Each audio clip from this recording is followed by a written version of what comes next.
মালাকুল মাউতকে দেখে ফেললে আর তওবার কোনো সুযোগ নেই। সাইয়েদনা মুসা আলাইহিস সালাম তার চাচাতো ভাই কারণকে বলেছিল সম্পদের যাকাত দাও, এ সম্পদ আল্লাহ দিয়েছে। কারণ বলে আল্লাহ দেয় না, ইন্নামা উতীতুহু আলা ইলমিন ইনদি, আমি আমার ইন্টেলেক্ট, আমার সৃজনশীলতা, আমার বুদ্ধিমত্তা খাটিয়ে সম্পদ উপার্জন করেছি, আমি যাকাত দিব না। মুসা আলাইহিস সালাম বললেন তাহলে আযাবের অপেক্ষা করো। কারণ বলল পারলে আযাব নিয়ে আস। রব্বুল আলামিন বললেন ফাখাসাফনা বিহি ওয়া বিদারিহিল আরদ, ও মুসা নিরাপদ দূরত্বে তুমি সরে যাও, আমি এখনই কারুনকে তার সব সম্পদ সহ জামিনের মধ্যে দাবিয়ে দেব।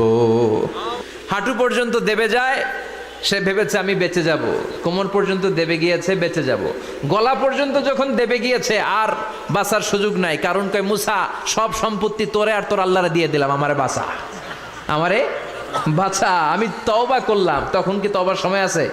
কথা কন, বাদাল গারগারা, মালাকুল মাউতরে যখন দেখে ফেলবেন তখন তওবার সুযোগ আছে।